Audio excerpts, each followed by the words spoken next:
Welcome to the Australian Weight Loss Surgery Podcast, where every 2 weeks we explore all the aspects of the weight loss surgery journey. We'll hear from a range of experts, including bariatric surgeons, psychologists, patients, and dietitians, sharing up-to-date informative advice to help fast-track your long-term weight loss success.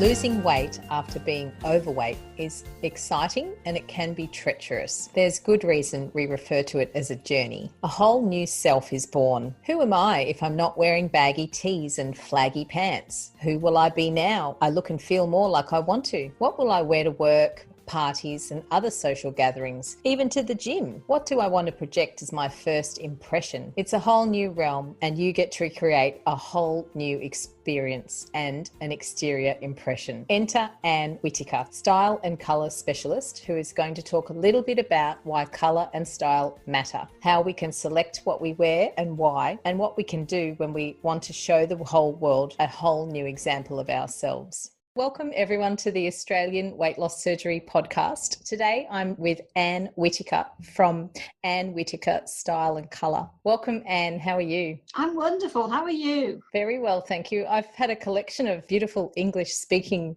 candidates on my show recently. I love it. Oh, thank you. And it's nice to have you here. So we're going to talk today about, just understanding what colour and style can do for not only how you look, but how you feel and how you're also understood in the world. Would that be a good way of putting that? That's a really good way of putting it. It's, people say if you look good, you feel good, and it's so true. And just knowing those little tricks can make such a difference. And I think you're the trickster in that area for sure. Thank you. You always look so fresh and, colour. And I think it speaks for itself when someone's wearing the right colours and the right clothing to fit their personality and their, just their own natural colouring. It really speaks volumes as well. So how did you get caught up in all of this? When did you start working with colours and style? So I first discovered it in 2001. At that point, I was on secondment in the London office and everybody looked normal. It's London. It was winter. So everyone pretty much wore black and grey, and I was as well. And on one particular Monday, one of the girls walked in who was actually the chief accountant, and she walked in a bright red dress suit and looked phenomenal. I hasten to add, she wasn't a supermodel. She was a perfectly normal middle-aged lady, and the difference from her from what she looked like on the Friday to what she looked like on the Monday was chalk and cheese. Amazing. So we promptly, it was, I know for her it was life-changing, but for me it was life-changing as well. So I promptly ran across the room. It was about 5 or 6 of us that literally ran across the room and went, "What have you done?" And I'm really fortunate that she was kind enough to tell me what she'd done and didn't just go, "Oh, I felt like a change." And she'd been to a UK-based franchise called House of Colour and been to see a colour and image consultant and shared the number with us. Based on that, I booked in. One of my other girlfriends booked in and she beat me to the phone. So she got in before and I saw, again, a massive transformation with her. And I went along and I actually thought I wasn't doing that badly with colours. I used to wear a lot of, obviously, black and grey because of corporate, but in my downtime, it would have been what I call autumn colours. So rust, browns, darker greens. And I thought I looked pretty okay. I used to hate shopping. I found it the most stressful thing ever because I just didn't know what suited me. But I thought at least I got the colour bit fairly right. And it turned out I got the colour bit completely wrong. And I saw the difference instantly. So I was with her probably about 3 hours. So for me, when I'm working with somebody on colour, it takes about 3 hours. And I went from seeing myself in colours that I thought were great and I thought I looked good in to seeing myself in colours that I actually did look good in. Yeah, changed my life basically. Absolutely. And it speaks for itself as well. What sort of changes did you need to make? What did you implement as far as your colour consultancy went? Okay, so the first thing I did was, once I picked myself off the floor in shock, because a lot of my colours were pinks and purples, that I was never a pink and purple girl. But what I say to people is, if you go and have a colour consultancy, go with the understanding that you're there to have a change. That's why you're there in the first place. There's something that's, you're not happy with or you think could be improved. And go with an open mind, because it's not about whether you particularly necessarily like the colour. It's about whether the colour likes you. And you will see it. You'll see it in a mirror. So I could see that all the colours I thought I looked good in actually made me look quite sick. Pinks and the purples and what I call summer-based colours, so all the softer pastel blues and smoky colours, I looked really good in them. And I looked younger and fresher and healthier and not as tired, Incredible. just better. And so looking at that, how does that happen? How does something we wear pick up our eyes differently or make us look younger or brighter, like you're saying, or more well? Is there something at work there that we don't know about? Yeah, so you have an underlying skin tone. So not necessarily what we see at first appearance, but it's an underlying skin tone. It's either yellow-based or blue-based, and it's either bright or muted. And what a colour consultant will do is put a series of coloured scarves on you and watch the reaction of your face. Now, I believe it really does have to be done face to face, and it has to be done in natural light to get a really true reading. As you flick between those colours, and it's something you can definitely have a play with at home. So, when we go shopping, we're not in natural light. 2, mirrors are horrible in shops. I don't care who you are, but the mirrors are terrible. And we generally go as women, and this does work for men as well, but predominantly my clients are women. When we go, we tend to have makeup on, and we quite often have hair colouring. So to be able to do that, you want to be doing it without makeup on, in natural light, and with your hair pulled back out of the way as an influence. Right. And if you sort of go between different colour shades, you can watch the difference it makes. And when you're in the right colour, like I said, you look really well and healthy. So for me, if I put on the autumn colours, which is what I used to do, it almost puts a yellowy tone to my skin. My skin goes a bit more pigmented. It looks blotchier. If I put on the black, what I call winters, which are more of the blacks and the bright blue, electric blue, royal purple, fuchsia, all those really bright colours, what it does is it pales down my face, and then again, the imperfections show. So dark circles and lines and wrinkles come out more in that case, which, is not really not what I was you're aiming for. No. That's fascinating. And it is really interesting to see, when you see someone who's made a change or is wearing something that you're not used to, just how different it can make them appear. I'm quite boring as far as my colour choices go, and I do love a bit of navy and a lot of grey. And sometimes when I'm shopping, I think, you just can't buy the navy one again. Just back away from the navy and try something different. But it is. And I think sometimes when we do these things and we know that we're buying, say, the navy all the time, when I change it up, I do find it, I feel quite conscious about this new colour that I'm wearing or this new style or something else. Is there something we can do that would help us to ease into that, perhaps making those different changes, but also like rocking them? Because I find I buy these things that I think would look wonderful, and then I'll pick up the navy and put it on, and I don't wear those beautiful clothes that I've spent money on, and they hang in the wardrobe like a dream. You must wear them. Yeah. So if you've got a trick, I'm all ears. The first one is just embrace it and go with it. We tend to stay in our comfort level. It's comfortable to stay in those colours. It's safe. And we tend to repeat that buying pattern. So if you were to look in your wardrobe, when I first did, so I did colour and then I did style very quickly afterwards. It kind of, we'll talk about it in a minute, but answered a lot more questions about my personality and what actually suited me. And one of the things that I was challenged then is go back and look at your wardrobe and count how many pairs of black trousers you had. And I think I had about 12. I thought they were all different. Some were baggier, some were tighter, some were more linen-y, some were more, texture and different textures, fabrics. Some were black jeans. But realistically, they're a pair of black trousers.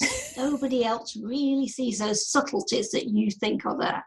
So my first tip would just be, just experiment and listen to the feedback you get from people. So one of the things I say to my clients when they've been to me is you're going to get feedback. Now, if you get feedback from very close relatives, partners, friends you've had for years, don't necessarily listen to that one. Right. Because they have an opinion of what you look like. They're used to, if I'm going to use you as an example, they're used to seeing you in navy and grey. And it's like, oh, I don't know if that's right on you. Oh, Jackie, I don't think it's not you, is it?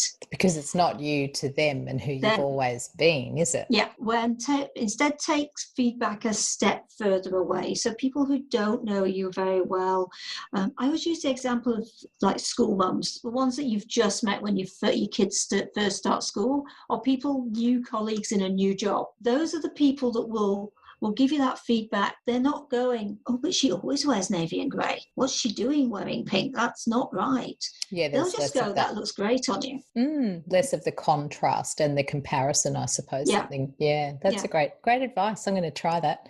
Yeah. Put on something that I have got in my wardrobe and go somewhere strange, see what happens. Yeah. I mean, one of my clients, she got her feedback from the checkout chick at Coles. Yeah. Because the woman would see her every week, but she didn't really know her. And she was going, you're looking so good. And the words you're looking for are looking well, healthy, vibrant. There's something different about you. Have you had a holiday? Are you rested? It's going to be something like that rather than necessarily that colour is great on you. You might get that, but you might not get that. That's fascinating. And can you explain the benefits of a colour and style session? So you talking about colour, can we talk about the style part of it as well? Because I'm really interested in, obviously, our listeners have gone from being quite overweight and the transition is incredible. So looking at changing what we wear and even like, who are we now? I know that when I had my son, I was 30. It's quite a while ago now. And I remember after I had the baby, I was like, what do I wear now? Because the clothing I used to wear was, a lot of active wear, and I was a personal trainer at the time. So to change from, wearing all of those things to now, what do I wear? I'm meant to be more responsible. I'm meant to be this. I'm meant to be a different, I'm putting a different message out into the world with my clothing. I had no idea what to do. So those sorts of things with colour and style, what sort of things can we expect in a style consultation? Okay, so colour, they're kind of separate, so they can stand alone as one or the other. Ideally, people do both because then they're going to get that maximum impact.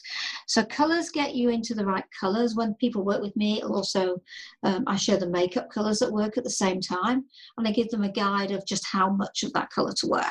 When I deal with style, so style is about your body shape, but it's also about, more importantly, about your personality. Because as you just alluded to, we tend to play roles in our lives. So I'm going to use the corporate woman as an example, just because I think it's quite a clear visual.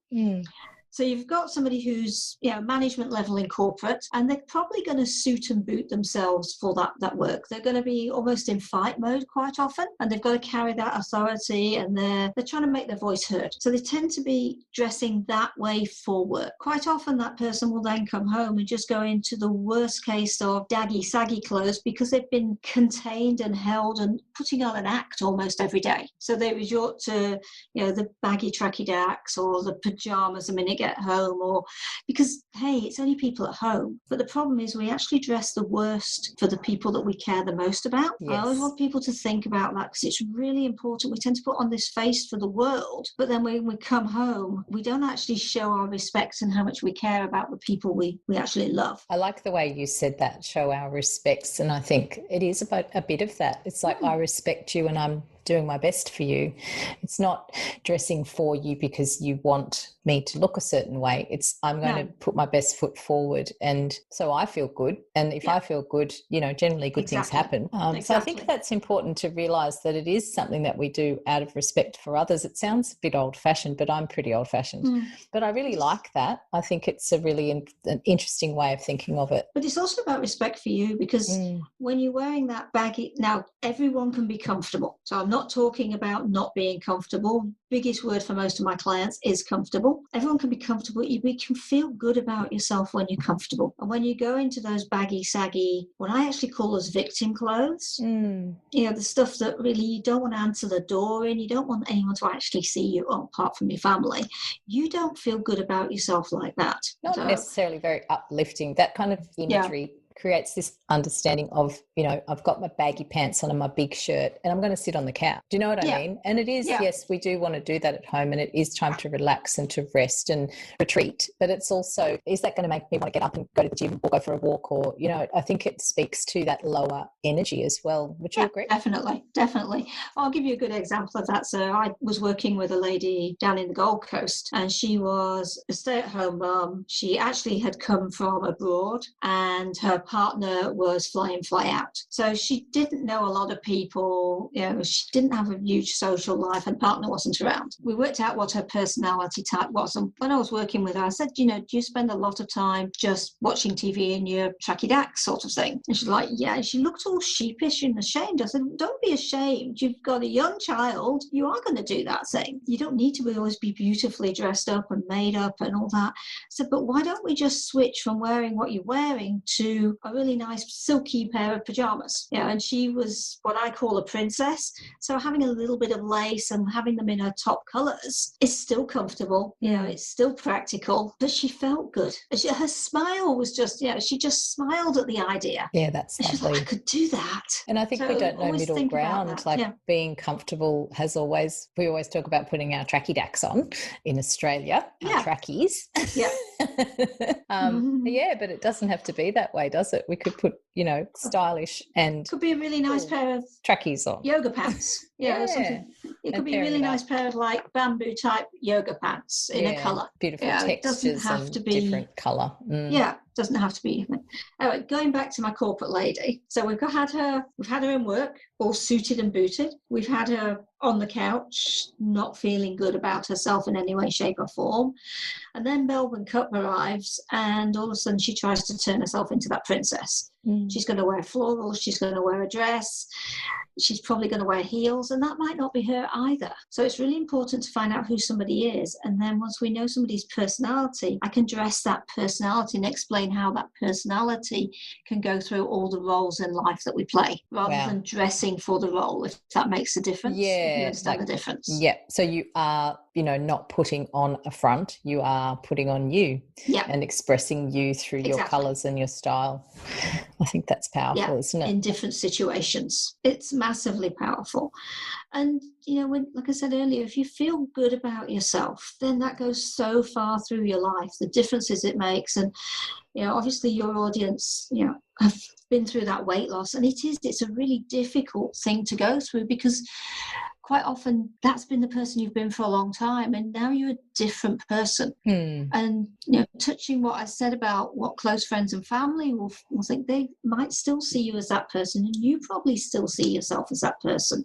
We do hear a lot about that head game, like people still might have lost 80 or 90 kilograms but still see the fat person. And to actually I think looking at, then how do I differentiate between who I used to identify with and, accentuate what I do have now and play to my strengths. It certainly would then, I think, just draw a clear line between, who I used to be and who I might be now, because it is a completely different thing. Yeah, it can be. I mean, as I said, I deal generally with women. And I get a lot of people who've lost quite serious amounts of weight or are going through change in some other ways. So maybe they're going through a divorce or widowhood or they've retired. So change is interesting because we identify that with the person we were, not necessarily the person we are now because of either situations or weight loss or whatever it is. And colour and style can be one of those really easy ways to remind yourself of the new person. So if you look at yourself in the mirror, and again, I realise looking at themselves in the mirror could be hard, and that's also sort of stuff we talk about.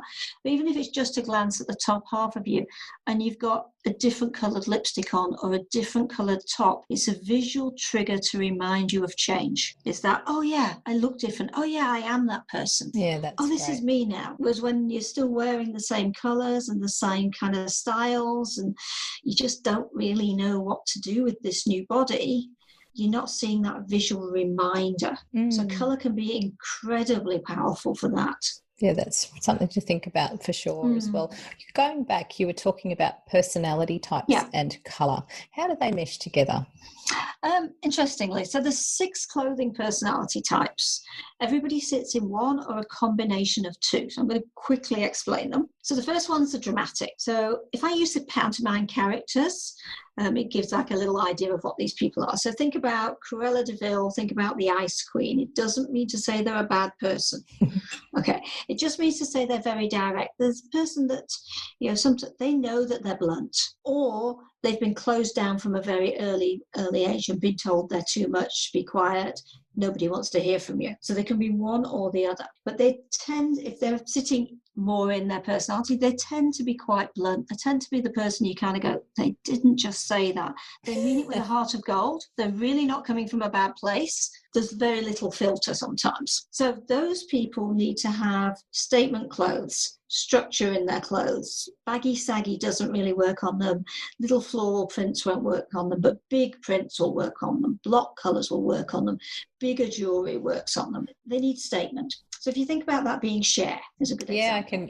And I think we all have the image of who in our lives that is and what they might look good in. Do you know what I mean? Yeah, exactly. And what you're saying is that kind of, it's almost an exuberant kind of bold look. Yeah, they're bold. Yeah. They are bold people. Like I said, they can have been shut down quite early and not be bold. They can actually be quite reclusive sometimes because they kind of know they're too much, even though there's never too much. That just is what they've been told. It just is who they are. Then you've got Snow White. So Snow White is your princess. She's girly, she's dainty. She might not feel any of that. She might feel that being a girl is weak. So quite often I find that corporate women struggle if this is their personality because they're fronting up more in that masculine world. So, but if you think about Snow White, she had little bits of lace, she had little bows, she was a girly girl. Think about Reese Witherspoon. That's a really good, Nicole Kidman, the girly girls. So they need those florals, they need delicate patterns, they need lace, they need seed pearls. Then you've got the romantic. So that's your fairy godmother. That's the glitz and glam. If they're in full flow, they can literally be glitz and glam. It tends to be they're not in full flow. They tend to have maybe just a bit of sparkle somewhere in their lives. They can be just as direct as the dramatic, but they do it in a much more subtle approach. They're still going to say the same message, but it comes from a different way. They're more maternal quite often. So if you think about Elizabeth Taylor, if that's your full flow out in the jewels and the fur coat, or think about Oprah. Oprah's a more down-to-earth, more everyday version. So more of the jersey dresses, more drape. They would have possibly flowers, but bigger flowers on their patterns, almost swirly patterns, rather than it being little florals or big block patterns. So that's what we call the romantic. Then you've got the classics. Those are the kings and the queens of the world. They're very elegant and tailored generally, if they're doing it right. They need much better quality clothes than anyone else. So cheap and nasty won't really work on them. They're going to struggle if they're going to wear things from Kmart, whereas everyone else can. So if you think about Kate Middleton or Grace Kelly, they're good examples of those. Yeah. Then you've got what I am. I'm Peter Pan. So I'm a little bit more boyish than girlish. So again, the frills don't really suit me. Baggy doesn't suit me. So I need things that are more fitted into my body. And that's not a size thing. You know, it's just what that personality needs. They need more fitted. And they tend to be more masculine accessories. So waistcoats, dungarees, things like that can look really, tunics look really good on them. Think about Victoria Beckham in her early days, and Annie Lennox, that kind of person. And then the last one is natural. Naturals are natural. They're happier outdoors. They could be sporty. They might just be outdoorsy. They tend to need more flowing clothes because they're gonna jump on the back of a horse. They're gonna climb over things. Natural fibers can quite often be very important to them. They tend to be less makeup, more flat shoes, but that can also be learned. If you've grown up in the country with a mother that never did any makeup or anything, you'd learn that rather than it would be your natural preference. Interesting. And so can you be a combination of these different types as well? Yeah. So if you think about James Bond, think about the early James Bonds. They were all classic or dramatic classic. They were suave. They were sophisticated. They suited their suits. They didn't really do fight scenes. Whereas if you think about Daniel Craig, he's high natural. So he's much better in fight scenes. He doesn't look quite as suave and sophisticated. They've not got his suits right for the dinner. They're trying to dress him like the old James Bond for certain situations. So everyone can do every situation. It's just knowing how it looks. So for Melbourne Cup, for instance, a dramatic's going to do a very bold pattern. They could well do a pantsuit. They would do something extreme. The princess is going to be in her little delicate florals, and she's going to be really happy in that. The romantic's going to have big roses, a big hat with flowers on it. Someone like a classic is going to be very elegant, very, very tailored, very like the royals would do. For me, I'm going to do something a bit quirky. So I'm not going to have flowers on it. And my naturals, they're going to be really happy in something that's comfortable and flowing, something more sort of Grecian style rather than tight and corseted. Is that the imagery that, yes, Yes, absolutely. I was just about to say the imagery that these personalities conjure up, we can just drawing on different people in my life, and when I know that they look good is often when they're obviously in the right personality for who they are. And now I want to know what I am. You're going to have to come. You have to come and see me. I think I'm going to have to come and see you. So the other point I was going to make about this is we need some little tricks. Perhaps you can help us with that. Our listeners go through clothes. I see a lot of the comments in our group about I've started out as a size 28 for an example. And as the weight comes off, they're going through different sizes. Do you have any idea on how we can make things or one outfit that's quite simple or just like a base wardrobe that would work for these times where, you know, our frame is changing underneath it? Is there any tricks you can give us for that? I think the most important trick I can give you is accessorize. It's the first trick, because accessories generally don't change unless it's a belt, but they don't change size. So it's a simple way that you can keep a continuity. You can accessorizing outfits makes a massive difference, and they can make them look very, very different. Another one which a lot of people are scared of, particularly if they have got weight on them, is belts. And some people look amazing in belts. So don't be afraid to try it and try different areas. So don't just necessarily belt it at your waist. Take it down onto your hips and see what happens there. Move the belt around, try different belts, because that's going to, one, take in some of that extra fabric, but two, it's going to create a silhouette and start to give that showing the new you to you. And the other one I would say, there's a couple of conflicting ones here. So if you do buy better quality clothes, even if you're going to be going through weight loss and losing a lot of weight, they will alter better. So find a really good seamstress. Yeah, that's good advice, isn't it? When you think if you invest and you know that things are going to change, but you know that you can modify quality over quantity and have that as a base kind of wardrobe, and then add your accessories. Exactly. And use your Facebook, use your network, and ask for seamstresses in your local area. Now, I know in our area there's 2 or 3 really good ones that they're not expensive. And not when you look at buying new clothes every month or two. Because the weight loss is incredible. Good point. That's actually very good advice. And often it's bizarre how your pants get longer. Have you noticed that? It's hard to imagine that we're taking up more room lengthwise in our pants, and then when we lose a little bit of weight, they do get longer. So even adding a boot, not going round as much. Even a higher shoe or just a different, height would take up that extra length. But it's pretty motivating to watch that. And I think too, on the point of accessories, they can often be a distraction. So if it's something that you're not loving to wear, but you know that you are losing weight very quickly and you don't want to be replacing your clothes all the time, you could stick with that one base, even the blacks and the kind of solid colours, and then just dress them up with accessories that will catch people's eye and keep them on different areas. And it's all about image, is about creating an illusion. It's about looking at what nobody has bad points, but maybe the points you don't like as much. So if you say really bigger in your hip than you are in your chest, drawing the eye up to the chest, to putting a necklace, putting a scarf, having a little top, having some decoration up there, and that takes the eye up and takes the eye away from the hips, say, or the opposite. So whichever one is the bit that is your bigger feature that you kind of want to hide, draw attention to something else. The classic one that works really well is if somebody's got a belly, is getting a scarf or a long line necklace. And the other one is really important, probably, is as people start to lose weight, make certain you're keeping your bras up to date. Because if your bras are fitting you, that's putting your boobs where they should do, which then slims down the whole belly area. Correct. And creates that. So by lifting up, it creates a dip, it creates space. So that's a really important one, is keeping bras up to date, not letting that thing, because when that area sags, it kind of adds a mass. And once you start losing that weight, that's the last thing you want, is you want to be creating that silhouette that's starting, and you want to be embracing it. Celebrate it, buy yourself pieces. Every milestone, even if, like I said, it is a scarf, it's a necklace, even if it's just a lippy, celebrate those milestones.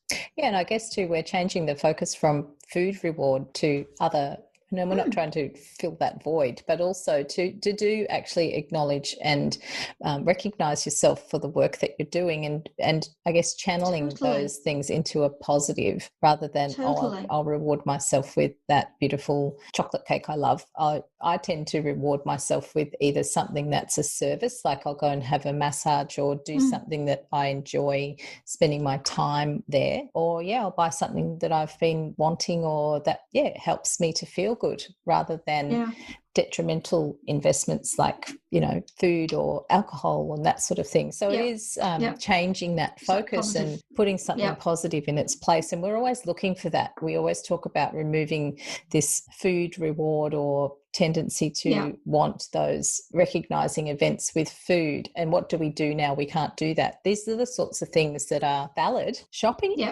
opportunities. And the other thing I talk to my clients a lot is go and investigate your local op shops. There's so much stuff in the op shops that's just great. Most of my clients go op shopping. It's a really cheap way of updating your wardrobe. There's always colour in op shops, lots of it. And it's low risk too. If you don't love it, if you're just trying something new and you don't absolutely love it, it's no real loss, is it? And go and donate it to another op shop. Yeah, exactly. But it's back to that change, and it's a quick, easy reward. It's something that's easy to do.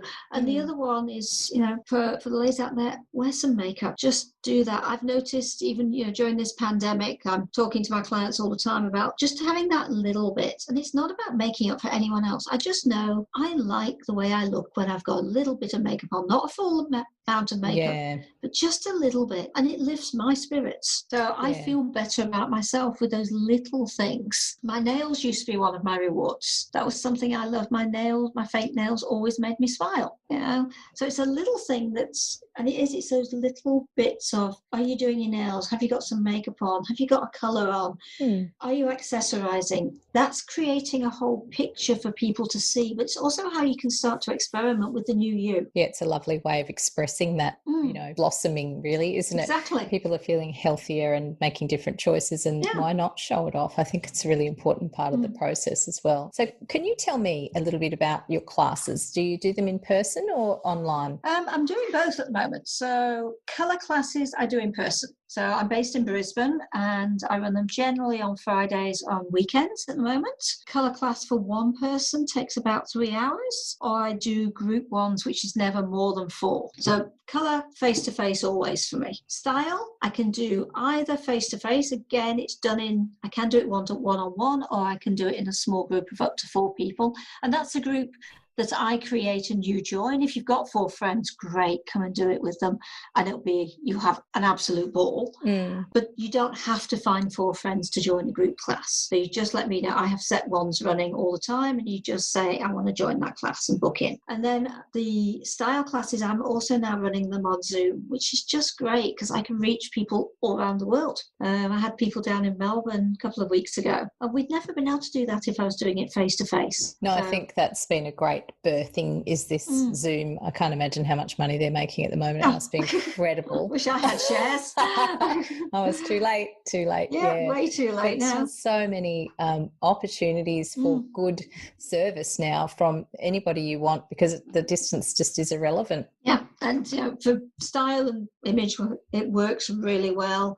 On that one, I do get them to take some photos, and that can be very challenging for people, but there's a whole learning curve involved in that, and that's about seeing yourself. The other advice I would give your listeners is invest in a full-length mirror so that you can actually see and take photos through your journey for yourself, so you can see those changes happening. You can actually, because if you're only looking at yourself, from chest upwards in a normal mirror, you can't see those changes, and you also can't see, so it's less likely that you'll know the changes are happening, or you'll know consciously. You might know that's happening because your clothes, but you're not really seeing that change on your body, and you're not seeing it again daily in a mirror. This is the new slimmer me. This is a person that looks different. Oh my gosh, these clothes are getting slacker on me. I need to put a belt on, or I need to do something. When we don't look at ourselves, we don't see those things. And I think there's a tendency to avoid, isn't there? So it's a new habit as well, getting into looking and exploring, and maybe, spending a little bit of time there to see what does feel good as well. And take it from me, most women avoid it. Whether they're slim, whether they're not slim, most women avoid the mirror. It's very interesting how many people out there, how many women. Men don't generally have that same issue. Some do, but generally they don't. But like I said, I do work more with women than men. I'd say most women over the age of 25, maybe before that, not as much, but glued over the age to of the mirror. yeah. But again, not all. Some hate the mirror that young. It's a one or all or nothing theory. Is either glued to it or at a certain age aversion. Thank you. Exactly. Yeah, you're right. So those are, and the other one is I do a full day class, which is a one-on-one, and that is colour and style, and we touch on makeup and skincare at the same time as well, just to get people. My aim is that when people work with me, they have knowledge, so they don't, once they've done colour and style, they don't need to come back to me. I'm not like a personal shopper where you're going to come and see me every single year so that somebody tells you what to do. I want to educate you how to dress yourself and feel good about yourself no matter what the scenario is or however far down the line it is. So and I guess once you have that foundational understanding of, you talk about personality and your style and colour, that's not going to change. No. It's just more about what are you going to do with it this year if you want to buy something new from this season's range, but it still would be the same expression of that information that you've provided. So it's still the same person. And you used the example before of having gone from working to being a mum. Still have the same thing. It's just, again, how do you use that information for the new scenario? What does dressing as you look like as a mum, or going back to work, or whatever that is? It's a trend, and particularly as women, we do have quite defined stages in our lives of different personas that we identify with. So it is a wonderful thing to have that template to apply, no matter what's going on, just to have that understanding of yourself and what to project, I suppose, as well. I've got one last question for you. Yeah. What's your number one look fresh as a daisy kind of tip for those days when we don't feel very, and I think we can all say this year we've had those days where we're like, God, I'm not going anywhere. I'm not going to see anyone. Why would I bother? How can I quickly, what's your fake it till we make it kind of tip for either making us feel better, but also, coming across as presentable when we're not necessarily feeling like we can be bothered? I think there's two. One, plaster a smile on your face. I always use it. I was taught this years ago, actually by a guy, about walking into a meeting. And he said he goes, either sits in his car beforehand, or if he's in a lift, he does it in the lift, if no one else is in the lift. And he literally grins, the biggest Cheshire cat grin he ever can. So his face hurts for a minute or two, because then your face almost stays that way. It wants to carry on smiling. I actually try it. It does work. So you literally, if you do it, it's almost like, oh, now my face is, it doesn't want to go back down. So that's my first one. And my second one is actually just fight that feeling and put a little bit of makeup on, or put a top on that makes you feel fabulous. Find something that you're going to put on that makes you smile. I like that. I like a scarf, even if I'm not, if I've got jeans and a jumper on, it's pretty boring. But I think if you add just a scarf, and I have just maybe 4 or 5 that I really like, and they're different weights for different conditions. So I've got my possum merino for when it's, as freezing as it does get in Brisbane. And I'm going to need that. And then I've got, some open weave and different colours and that sort of stuff. And it really makes a massive impact to the outfit that's actually quite boring underneath. So it just can give you that lift that you're looking for. It's back to, it can add some colour, it can add some texture, it could maybe add some sparkle if you like sparkle in your life. I quite often put a sparkly scarf on. That's a nice idea. But it's about that accessorising. You're putting that one more thing on you that is adding to the appearance of you. You're making yourself look more interesting. And I think too, when you've made an effort, do you know what I mean? It's only a tiny little thing, but you have made an effort and it shows. And I think, again, it's like a sign of how you value yourself, and then how you're projecting yourself to the world, and in turn how those people in the world will interpret us as well. Of, I think we all, as much as we don't like it, first impressions last. And it's one of those things that we forget about, I think, as well. Going back to your smiley face, There's actually research on the smile and the fact that it actually does have impacts on the neurotransmitters in your brain. So even faking a smile will change your neurotransmitter balance to lean you further towards a happy state. So that's a proven fact. I thought I'd share that with you. So it's not just something we're sticking on for the hell of it. It's actually got some far-reaching benefits as well. No, I think smiling is a big one, and just doing it to yourself for yourself is the thing. It's what makes you smile. What can you do that's good for you? So it's not going and eating the cake or having a glass of wine or all these other things that, we do default to. But what can you do that will make you feel that much better? It's that effort of getting up and getting dressed. And, and even as an image consultant, I've gone through that.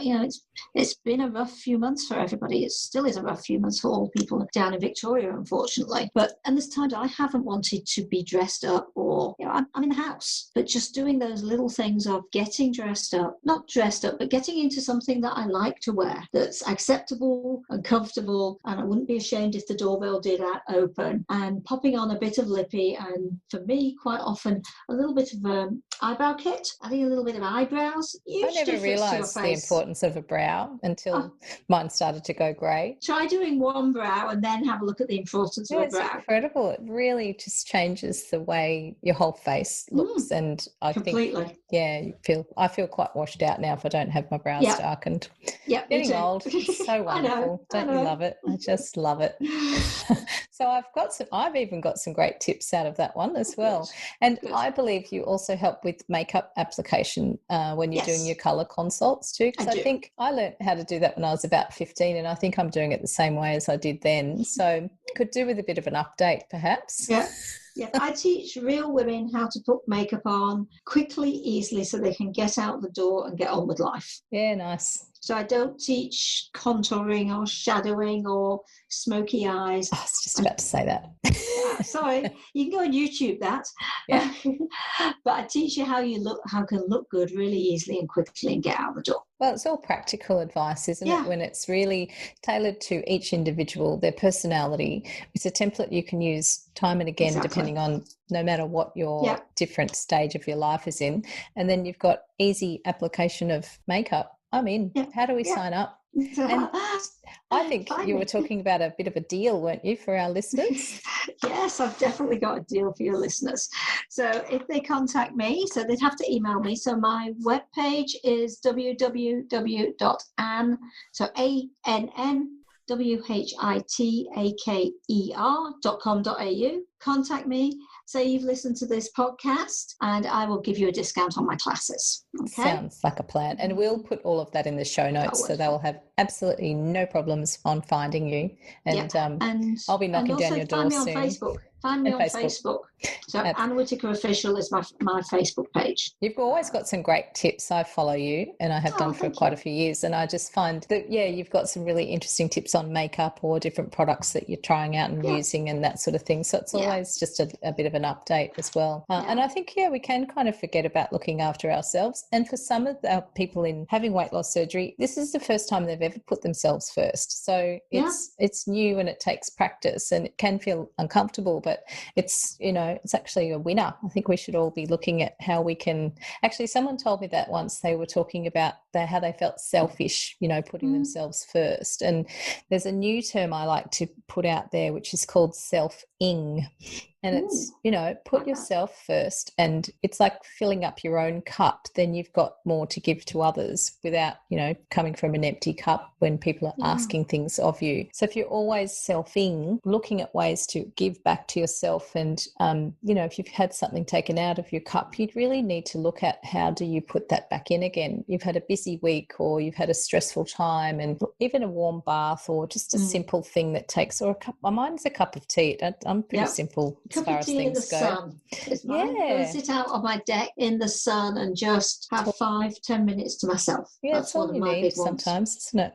I went for the Earl Grey today, and I was like, I haven't done that for a while. That's pretty special. So it's all those simple pleasures, but also, taking that time of, I could have been doing something for somebody else, but I chose to have a cup of tea. And that's the choice, is what do I need for me? Just even a few moments. And this would be a great way to start that off, I think, is looking at what do I need for me, my new self, my new way of putting myself into the world. It could be totally life-changing, like you say. I think it's a really positive thing to do. It literally changes people's lives. Like I say, I do deal with quite a lot of people that have had quite serious weight loss, and it changes lives. You see yourself completely different. You therefore treat yourself completely different. And I teach people the skills they might never have had. They might never have known what skincare to use. They might never have known how a bra should fit. They might never have known how to put makeup on. I've had people in my studio that have never put mascara on in their lives, and that's fine. Yeah. And I'm not a 20-year-old, I'm 52, I'm not a 20-year-old dolly bird that's going to criticise or make you feel awkward. But it's important that people know that. Yeah, it's real life stuff. They've got to find somebody that it's real. I'm a busy mum. I've got an 11-year-old boy. Life is busy. I'm juggling lots of balls. And looking good. Oh, thank you. I love what I do, and I just love to share it with people. It's an absolute passion. You touched on right at the start, how did it happen to me? Oh, it changed my life so dramatically. So before I had my colours and image done, I had very, very little self-confidence. I didn't know what suited me. I found shopping incredibly hard because I didn't know what suited me. I wanted desperately to get it right. I was a complete people. I still am a people pleaser, but I was even worse before. And this gave me a set of guidelines that I could follow, and I've now followed for coming up for 20 years. Wow, yeah. And if I follow those guidelines, I know I look good. And 6 years after I had my introduction to colour, I went and trained to be a colour consultant because I just knew I wanted to share it, and I've been doing it for nearly 14 years now. Wow, yeah. And I think when you look at that in the scheme of things, the amount of wardrobe fails I've had of things I thought would look nice and just don't you think investing in a colour consultation and style session would be like a real kind of game-changing way to save some money? Because I've got a wardrobe full of things that I thought I would absolutely wear, and I just haven't even touched them. No, because they might have been bought in, they could have been a bargain, somebody else could have influenced you. You might probably needed it for an event, it was on sale. There's all those things of why we buy things. It looked good on somebody else. Yeah, I like that one. Looks good on the girl in the brochure. Yeah, they're great on her. It's nothing to do with you, but it looked great on her. I always have these ideas, or I buy really quite formal. Being from Melbourne originally, I really loved that we used to dress up for everything, and now lived in Sydney, and now I'm in Brisbane, where we don't get the opportunity so much, but I keep buying all these beautiful dressy shoes and lovely everything else, and I sit around in my active gear half the time. So, when it does happen, I'm going to look good. I just wear them, Yeah, I do sometimes. And then I overdo it. And why not? If you felt good in them, why not? I agree with that. I'm very much one for using the crystal every day and spraying on my most expensive perfume, even if I'm just going to the supermarket. I just think it's wasted otherwise, and we can't take it with us. Yeah, so, I was going to say, tomorrow might not come. Yeah, enjoy it while it's here. Yeah. And the other one on that is you should be spending your money where you're spending your time. So buying all the lovely, it's really important to think where you spend your time, and therefore that's where you should be spending the bulk of your money. Yeah, I like that. I'm going to stick with that one too. Yeah. Ann Whitaker, it's been wonderful. Thank you. And such a insightful and interesting, and I'm coming to your place to have a colour consult. I'm holding you to that. I know you will too. Actually, all your listeners should hold you to that, and then they can... It'll go well with my challenge. I'm doing this 2-week challenge that from one of the other podcasts I did with Kate Save. She's got me addicted to her stuff as well. I'll end up this wonderful transformed woman. You won't even recognise me. Yeah. Thanks again, and we'll hear from you soon. We'll put everything for your contacts in the show notes. Take care, Anne. See ya. Take care. All right. Thank you for having me. Thanks for listening, and just before you go, we would love to hear your feedback, so please give us a rating and review. For other interesting topics of conversation and inspiration, come and drop into our Facebook community at BN Bariatric. If you've enjoyed our podcast, we hope you will share on your Facebook or Instagram and hit subscribe so you'll never miss an episode.